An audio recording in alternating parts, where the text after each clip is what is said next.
Upheaval, Breaking Point, Chapter 46. Questions. 2 days had passed since the woven retreat, and the Legion had reacted swiftly to that change of fortune. Supply wagons rolled out as fast as they could be loaded. Repairs on the walls and their equipment were constant. It was their turn to pursue the woven and make them pay dearly for this invasion. There was no hesitation lest the invaders find the time to regroup. The first step was to retake Fangbreaker Fortress, a prospect that many ponies, especially those who survived its fall, relished. The smithies rang loud with activity, while medics hustled in the wards. The sky was full of Pegasus squads returning or heading out to harass their retreating enemies. Sitting on a stone throne within the grand meeting hall, Torado looked out of a window and stared at the morning sun for a while. Even though it was Black Rose's first attempt at raising and lowering the sun, the cycle of day had not missed a single beat, nor had there been any anomalies. He had expected some kind of signature to remind all of Equestria that the sun was under a new pony's control. This show of humidity was unusual. He attributed the lack of mistakes to his former protege's natural skill and flair. Black Rose took to anything with ease. It also sounded better than Celestia's former duty being ridiculously easy. He heard the double doors to the hall close and focused his attention on those who had gathered. The effects of the last battle, from the woven retreat to the inability of the elements of harmony to deal with an enemy they had beaten before, to Black Rose's ascension, were still settling in. It showed on the faces of every pony that had gathered. He surveyed them slowly, gathering his thoughts before this audience began. First there were his two sisters. Luna was still in bandages and trembled with each step she took. Torado didn't feel too worried for her physical health. Healing was Luna's domain, and once she recovered some of her magical strength, the burns would be trivial. Celestia, on the other hoof, was a different matter. There were no external injuries on his older sister, not even a mark on where Black Rose had stabbed her with a blade of inversion. Celestia had slept through the past 2 days, with her student remaining by her side the entire time.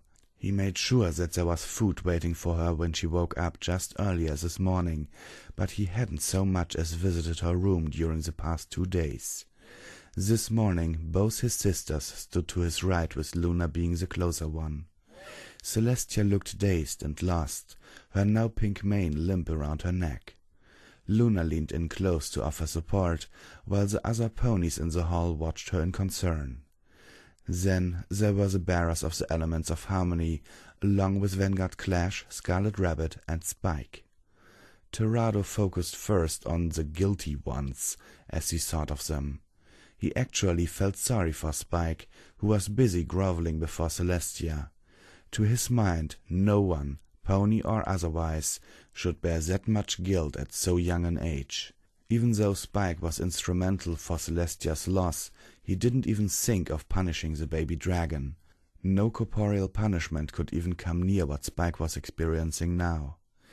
Next to Spike was Legionnaire Rarity. After it was discovered what Spike's mana battery had done, she handed over the coin she received from the so-called Bright Flame, who was obviously one of Black Rose's false identities. Torado recognized the scrying device with a glance. No wonder Black Rose was able to easily coordinate her movements with the Chosen. The device had also been magically modified to allow Black Rose to channel some of her power to protect her unwitting spy and make sure that Nightmare Moon didn't get too out of hoof. Like Spike, Rarity was weighed down by guilt due to her role in Black Rose's plan. It may be to a lesser degree, but the enormity of what resulted because of that trickery made, to a lesser degree, truly relative. The next two were Legionnaires Fluttershy and Pinkie Pie. He hadn't much to say about the two, except that they looked completely out of their element, much more so than the other Chosen. One look at their subdued faces told him that not every Chosen can cope with life out here. He would have sent them home if they weren't needed to complete the elements of harmony, and if they wouldn't build faster without their friends, which he knew they would. After those two legionnaires, Applejack and Rainbow Dash. Now here were two ponies who looked as if they were made of sterner stuff. Rainbow Dash's back and head were covered in bandages, but she bore her injuries with a solitary indifference that pleased him. Applejack, on the other hoof, was likely his favorite out of the chosen, not as much a standout like Rainbow Dash and Twilight Sparkle, yet brave and reliable. He always did favor Earth ponies. He doubted that he was her favorite royalty, though. Her comrade, Too Cold, was still languishing in the dungeon after being interrogated. She had spent the past 2 days trying to make sure that he didn't end up hanging. He was going to make a decision about that today. He also noticed that her sides were no longer bandaged. It took a mere 5 days for her to recover from a life-threatening wound. She was either incredibly tenacious, another trait that he admired, or his mother had gifted her with this favor, which still ranked her high in his list. Captain Vanguard Clash and Scarlet Rabbit looked like the only ponies who were comfortable in the hall, which was odd given that Torado nearly had Vanguard hanged and Scarlet Rabbit looked far more at home flying about and killing things. Also in the hall was Commander Dreadstep. The old stallion carried himself with slightly more dignity now, likely because he hadn't lost Bastion City to the Wolven, despite the strange manner by which it had been spared. There were no guards present. Torado wanted to limit the number of Barrierlands ponies that his older sister was exposed to for now. It was also probably a good idea to not let the city know that their princess was among them and had lost most of her power. Then there was Twilight Sparkle. She hadn't stopped looking worriedly at Celestia. Torado moved on. What else was there to think or say about Twilight Sparkle? "Looks like every pony's here," Torado began. At his words, Spike slinked back to his friends and stood quietly among them. He focused his magic and summoned a large container that should be familiar to the chosen present. Without any preamble, he opened it and lifted the physical manifestations of the elements of harmony to their bearers with his magic. He didn't remember these things as gaudy jewelry, but he supposed that, after 1,000 years, he shouldn't count on anything he remembered about Celestia and the Heartland as staying the same. "Maybe now that you have these, you'd actually be useful as the elements of harmony," he said. Twilight and the others received the elements graciously enough. However, the look on their faces told him that they were going to need more than just these trinkets for the coming battles. To Torado, the jewelry looked even gaudier now that it was on them, especially the crown. The thing looked too big, and it marked Twilight Sparkle out as surely as painting a sign on her that said, "Kill me." He considered having the jewelry broken down to the essential part, something he might discuss with his sisters later. "When did you get them, big brother?" Luna asked. "I made a quick trip to Canterlot yesterday," Torado explained. "I fetched them, then decided to have a look around the city in secret." His voice lowered in displeasure. "I didn't like what I saw." He turned his focus back on the chosen. "Now some of you are here on a particular agenda." He shifted his attention to Applejack. "Now's the time to speak up." Taking that as her cue, Applejack stepped forward and bowed. "Your Highness, what's going to happen to Too Cold?" she asked. "Are you going to hang him? He doesn't deserve to be hung." Torado looked to Dreadstep. "Tell me how deep the cold is in," he said. Just yesterday the Legion caught Too Cold hiding out in the cellar of his family home. They had him for dereliction of duty, but interrogation revealed a more grievous crime. "He claims that he is part of the Order of True Equestrians, Your Highness," Dreadstep replied. "They're apparently a group dedicated to preserving Princess Celestia's reign and stopping your conspiracy to rule all of Equestria." Torado frowned at the report. Dreadstep normally kept his feelings out of work, but the derision was obvious in his tone. "So where is the rest of this oh-so-noble order?" he asked. "He also claims that Special Operations arrested and executed most of them," Dreadstep replied. "But we have no records of making such arrests." "Black Rose used them and killed them," Torado said flatly. "Just like the so-called Black Rose Rebellion after she was done with them. She's not going to leave loose ends floating about. The fact that she spared this one means she still has plans for him." "True, Your Highness," Dreadstep replied. But wouldn't she have taken steps to protect him instead of leaving him in our clutches? Maybe she's banking on our mercy, Terrado said darkly. He shifted his gaze back to Applejack. Maybe that's why she made sure he was friends with some pony who was willing to speak for him. I still think he should be spared, Applejack insisted. He ain't done enough to be hung. Terrado turned towards Luna. What do you think of this? He asked her. Should I play it safe and kill this colt? The question caught Luna by surprise and tongue-tied. Terrado surprised himself as well. He had never asked her for her opinion before. She recovered swiftly and looked glad for this chance. "The boy was deluded, big brother," she replied. "Black Rose used him, as she had many of us, but he meant well and she knew it. I don't believe he should die for this." "I'm not going to kill him then," Terrado said.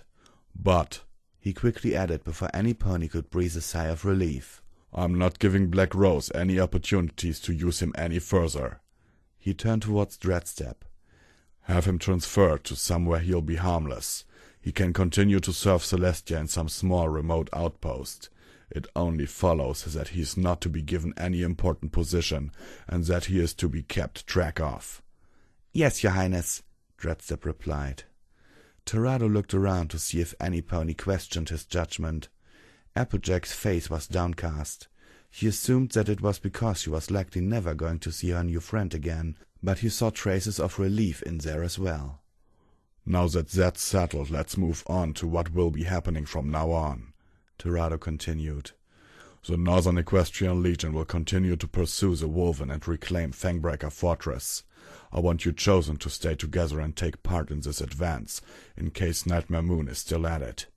We will operate under the assumption that, while she's still inclined to help the Legion, Black Rose won't be doing any more direct attacks.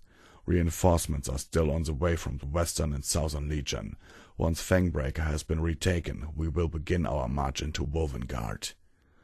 "Are you saying that we will launch our own offensive against Wolvengard, your highness?" Dreadstep asked. He looked at his prince incredulously. "Not saying, ordering," Terrado replied. "You've seen the bodies still smoking outside the city. This is the worst defeat that the Wolven have taken in centuries. The Legion will capitalize on this to bring the fight to Fenrir's realm." His voice lowered and his eyes narrowed as he went on. "I will inflict a loss on Fenrir so great that he will be forced to surrender on my terms. The Wolven will never be a threat to Equestria once I extract a promise from him." As Terrado expected, while Dreadstep and Vanguard Clash took to his orders with ease, the rest of the ponies present could not hide their shock. "But what about Black Rose?" Twilight protested. "We have to bring her down and take back Princess Celestia's power." "Is that so?" Terrado asked. "Sounds like you have a plan, Twilight Sparkle. Do you know where Black Rose is, what her plans are, and how she's going to go about them? Do share." Twilight fell silent, but she didn't take her indignant gaze off Terrado. He responded by matching the stare with a glare of his own. "Make no mistake," he went on. "I will kill Black Rose for what she's done, and Celestia's power will be restored. But I am not wasting this opportunity to lessen the number of fronts we are fighting in. I will take steps towards bringing the fight to Black Rose, but the Legion will not sit on its tail while we wait for a chance to find her." He turned his gaze towards Dreadstep. "The barrier to the Heartland has been down since yesterday. Send some troops there to begin a realm-wide draft. Relay my orders to the other Legion commanders. I want an army of chosen reserves ready in 6 months. They will occupy our walls in the less threatened areas, so some veterans can be freed up for the offensive." Dreadstep saluted in response. "Yes, your highness." At the mention of the Heartland, Celestia finally snapped out of her miserable state. "What is the meaning of this, Terrado?" she asked. "Are you going to force my little ponies into your army?" "It is a draft, but I hardly think we'll be doing any forcing," Terrado replied. "Once the Chosen see that their nation is at war, they'll be clamoring to take up arms. We'll be lucky if we have enough gear to outfit all of them. Wouldn't that be the case, Legionnaire Twilight Sparkle?" Celestia looked to her student. Hearing the title of Legionnaire attached to Twilight's name struck her like a blow. Likewise, the sight of her mentor coming to realize that she had joined the Legion did the same for Twilight. The pained admission in Celestia's gaze seemed to make her faithful student wither on the spot. Twilight replied hesitantly to Terado's question. It's true that the ponies of the Heartland should be given a chance to fight for their homes, but forcing them— Celestia will issue a decree regarding our situation, Terado said. He turned towards his older sister. I will leave it to you as to how you will break the news to your little ponies, he told her. He then returned his focus to all of them ponies present. Black Rose may have stolen Celestia's power, but not her authority. She is certainly not going to be residing in Canterlot anytime soon. The Chosen should have no problem fighting for their princess, as opposed to fighting for a prince they've never met. And what if I refuse to make that decree? Celestia asked. Her jaw clenched tightly as she leveled a hard stare at Terado. You can make this transition as easy as possible for the Heartland, Terado replied. Or you can force me to resort to cruder methods. I'm going to get that army ready with or without your help. The defiant stare fell apart. So this is how it is, Celestia said with a hint of resignation. You give me orders like one of your legionnaires, Terado. Am I only a princess in name now? You tell me, dearest sister. You say the Legion is my army, when it's called the Equestrian Legion. You tell me what you're princess of now. Big sister, please, Luna told Celestia. She looked at her older sister imploringly. The Legion needs all the help it can get. Celestia looked around, first to Luna, then to Twilight, then to the other Chosen. Whatever stubborn stance she still had crumbled when she realized that she had no pony's support within the hall. I will issue the decree, she said. Her tone was barely above a whisper. All I ask is that you use them in defense of Equestria, and not have them take part in your invasion. Terado nodded curtly. Good. You all have your tasks to accomplish, he said. Leave this hall and get to them. He closed his eyes briefly and let out a sigh as he heard the hoofsteps leaving the hall. When he opened his eyes, however, he found Twilight Sparkle still in the hall. Did all those explosions yesterday leave your little hard of hearing, Legionnaire? He asked in exasperation. I told you to leave this hall. I still have something to say, Twilight said. She still shook when he loomed over, but she no longer looked as if she was going to bolt any second. Replacing that emotion was a sense of resignation that if he was going to be so petty as to kill her for speaking her mind, then so be it. Don't you always gamble with your life too often, Twilight Sparkle, and the odds are going to catch up with you. Terado paused and looked towards the now shut double doors to the hall. Why not? He muttered with a frown. His lapse of attention didn't stop. What do you have against me, your highness? Every time I try to talk, you're always angry. Vanguard said that you don't share in the petty hatreds of your ponies. He's right. I don't. I happen to have my own petty hatreds. With that topic into a dead end, Twilight decided to focus on what she had stayed to say. I can't believe you. The princess has just lost her power. The barrier that she's been trying to protect for so long has been brought down, but instead of trying to comfort her, you're ordering her around and putting aside her concerns. How can you care so little for your sister? You're just a bully who cares for nothing other than fighting and killing. Twilight spoke loud enough for her words to echo in the empty hall. For a few moments the two of them didn't say anything, while the sound bounced off the walls. She tensed, ready to stand against the roar from him. When he remained silent, she relaxed a little. So tell me, Twilight Sparkle, how was your first century? Terado asked gently. My first— what? I haven't— That's right, you haven't. You don't even have half a century to your name, do you? You've been Celestia's student for what? A couple of decades? Less than that? Terado's voice rose. I have fulfilled Celestia's wishes for more than a millennium. Don't you dare tell me that you have even an inkling of what it means to care for another. Terado stomped with both front hoofs. A section of the stone floor rose just beneath Twilight, knocking her on her back. Before she could get up, he was standing over her and staring down.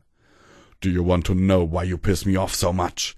You stand there with your blink of a lifetime, and you spout your little principles at me as if you had an idea as to what they could mean. You've seen and lived through nothing, Twilight Sparkle. I should beat you within an inch of your life. Maybe while you're 3/4 dead, you'll be able to get a view of the eternal herd. You'd have a glimpse of what I gave up to stay by Celestia's side. You've spent less than a month in my legion. What could you have possibly sacrificed for her sake?" He let her stand up and walked back to the throne, turning his back on her. "You want me to explain how I can care so little? You should be the one explaining, scholar. Explain to me how some pony can spend a blink of a lifetime with Celestia and become so important to her that she would risk what she's protected for so long. Explain how that same pony could betray her, yet still be so close to her that she would stupidly let this pony close enough to stab her with a knife-shaped void." Against the sudden barrage of questions, Twilight didn't even know where to begin. I don't... "While you're at it, maybe you can explain how my centuries of unquestioning loyalty can be shoved aside by the accusations of the first random unicorn who stumbled into her court." Torado's frown deepened into an angry scowl when Twilight didn't answer. "What's the matter, faithful student?" he roared at her. "Haven't Celestia's lessons prepared you for this test? Give me an answer or I'll break every bone in your body." Even Torado's threat was only met with silence. He raised a hoof and pointed it at the double doors. A wave of force struck them so violently that they shattered into splinters. Their stone frames cracked and a cloud of dust rose from the blast. "Since you don't have an answer, maybe your mentor can help you out," he growled. The cloud of dust settled and Twilight saw both Princess Celestia and Princess Luna standing just past the door. Luna had raised a shield in time to protect herself and her sister from the blast. "Standing on stone is not a good way to hide from me, dearest sister," Torado said. "And I'm not surprised that you've forgotten some aspects of my power." It was Luna who stepped forward to speak up, fearing that if no pony continued to answer, her brother might really turn violent. "Big brother, I know you're upset." "Of course you do. You're Luna, and you constantly showed that perceptiveness ever since you first came to me after your time out." Torado exhaled loudly and rested his head on a hoof. "Just get out of my sight, all of you." The three left the hall quietly, leaving him to his thoughts.